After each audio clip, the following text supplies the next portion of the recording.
Right, now, you know those noise-cancelling headphones you can buy? They cost £1 million. They're brilliant, but they're very expensive, OK? I pray for someone when I'm around you sometimes. Oh, wouldn't that be good? But the thing is, OK, right, Toyota has introduced a noise-cancelling car. Got a picture of it here, OK? It's called the Crown Hybrid. Wow, that's a looker, isn't it? No. And the other thing as well is it's got these microphones inside it, which they record the noise made by the tyres in the engine and then play sound waves that are the opposite of that noise, yeah? Yes. And then that cancels the sound out. Yes. Well, what if you want to listen to the radio? You turn Terry Wogan on, it'll sound like that. What if your passenger's next to you screaming, "Stop, stop, the bridge is down"? You won't hear it. You won't hear a thing. these. They haven't thought that through, have they? Do you know what I'm talking about? You can't see it, can you? You can there. Noise, they'll forget it, it doesn't matter. Now, the Mexicans have built a new car. Has it got a sombrero? No, it hasn't. Has it got a big floppy moustache? No. Like your boyfriend? It's a supercar. Here it is. No, it's a supercar. Here it is. It's called the Mastretta MXT. Have a look at that. It does have a big floppy moustache, James. No, not really. It does. Are they going to put that into production? Yes, they are. Are they going to bring it to the UK? No. It's going to be available in California, where it'll come round and clean out your swimming pool. Do you know what Mexico is? Good. You know what all Mexicans... No, forget it. Right, now, you know, every single week you open up the newspapers and there's another story of somebody who's blaming sat-nav for driving into something. You know what I'm on about? Yeah, There was one this week. I've got a picture of it here, OK? These clowns drove this van into this river and then said, oh, well, the sat-nav said go down here. Now, I'm sorry, that's not the sat-nav's fault. It's because the van was being driven by a blithering idiot. It is. He saw that and just carried on. Yep, sat-nav says down here, so I'll go in here. If it said, drive to the top of Beachy Head and keep going, would you do that? No. There's more of this stuff. Look, there's a truck driver here. He was driving from Turkey to Gibraltar to deliver some... shall I say this again? There's another one here, look. There's a truck driver. He was driving from Turkey to Gibraltar to deliver some cars, and he ended up in Skegness. Even I know that Skegness is probably not on the way from Turkey to Gibraltar. No, and he says this was his sat-nav. How tiny does your brain have to be as you get on a cross-channel ferry to think, yeah, this is right. This is the quickest way from Ankara to the south of Spain. No, honestly, there's more examples here. There's somebody here, OK? There's a skip lorry got stuck under a bridge. Driver said, oh, it was the sat-nav's fault. It isn't, it's yours. And then, my absolute favourite, there's a woman here. I'll spare her blushes, OK? Paula. Seeley. Age 20. But it says here that you drove into the path of a speeding train and then blamed your sat-nav. How? Honestly, the train actually hit her car. Now, honestly, we've got to stop this endlessly blaming cars for everything and start mass executions of the stupid. Take them outside, shoot them in the back of the head, and then nobody will get lost again. Where are we going now? Over the page. Yeah, it's a new car from Lotus. Here it is, look. That is a four-seater. It's got a 3.5-litre Toyota V6 in it. It gives 280 horsepower. They reckon 0 to 60 in under 5 seconds. And it's got some problems. Yes. No, it has, really, because, OK, what's Lotus's mantra? I mean, lightness. They always want to make light... Well, Colin Chapman, yeah. Simplify and add lightness. Exactly. They always want to make light cars. This weighs 100 kilograms more than a 7.2-litre V12 Zonda. And it's not the best-looking car I've ever seen. And worse than that, they're going to do a hybrid version of it. Because the managing director of Lotus says he can't ignore environmental issues. Well, he was sort of ignoring them by running Lotus, wasn't he? Yes, if he was running a nuclear-free, fair trade peace fudge company, then you could say I'm not ignoring it. But what he should actually say... In fact, I'm fed up with this. This is what all car firm bosses should stand up and go, I don't care about the polar bears, so I've launched a 3.5-litre V6 sports car to make human beings happy, because they're what matter. Anyway...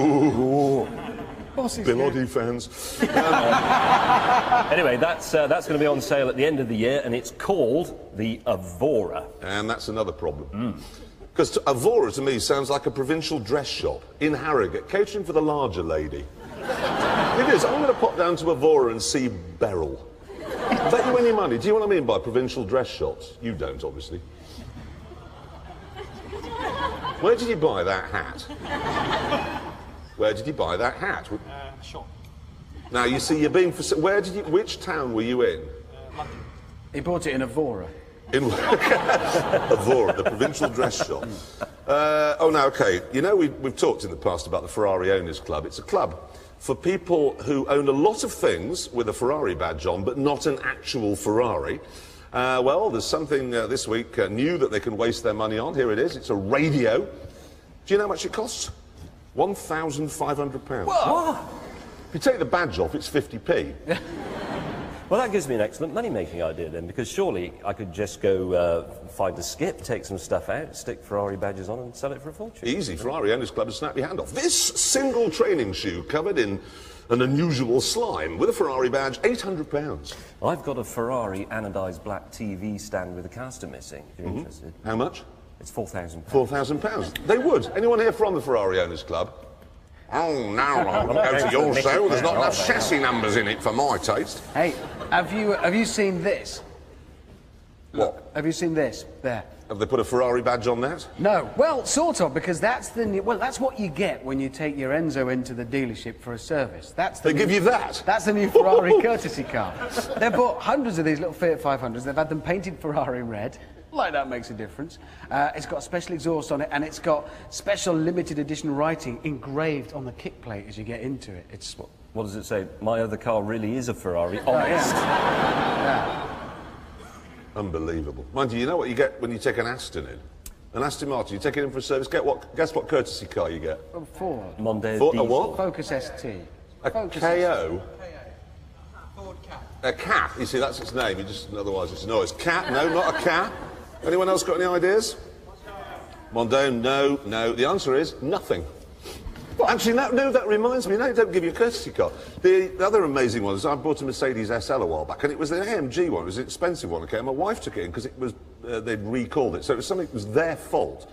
Fixed the brakes. Said, "Oh, can I have a courtesy car?" No. Well, can I call for a cab? And they said, "Yeah, there's a payphone over there." What I'd like to do, though, you know, all car dealers they're all into greyhound racing. If you've got a complaint, right? You're not. Have you a car dealer? But you know, how many car dealers have got greyhounds? A lot, exactly, as I was saying earlier, and these two didn't believe me. If you're unhappy with the service, bone his dog. When you say bone his dog...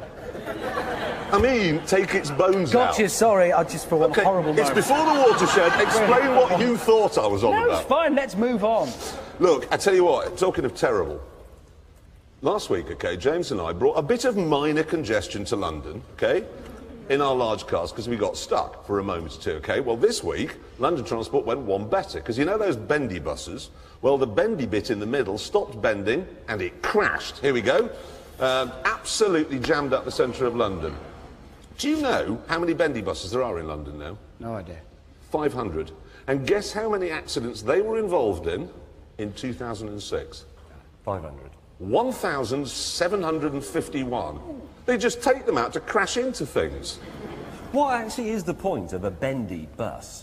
I mean, why is it bendy? Why isn't it just a double-decker? Well, I mean, they have 75% more accidents than other buses. There are 3 times more collisions with cyclists than normal buses. And I know why that is, because the drivers wait until you get halfway along next to the bendy bit on your bicycle, and then they turn right, and then you're just surrounded by bus. It's well, it serves you right for riding a bicycle. I don't care about that. The reason they say they have them is because they've got 3 doors and they can load and unload people faster. Well, when they say people, they mean old people who want to go to the post office. But now they've had to employ 150, I don't know, inspectors or something, at our expense to go on those things to make sure people aren't fare dodging, because it's easier to do that. I honestly think the time has come to stop farting in our studio. I honestly think the time has come when we stop thinking of these things as an alternative to the car like we keep being told to do, okay? Because they're not. Nobody is ever going to say, no, I won't take the car this morning because I want to be chauffeured to work by a psychopath, catch cancer from its exhaust and sit next to a sweating rapist. This is the last one of this series. It may be the last series. Ever. Yeah. All right, that's enough news.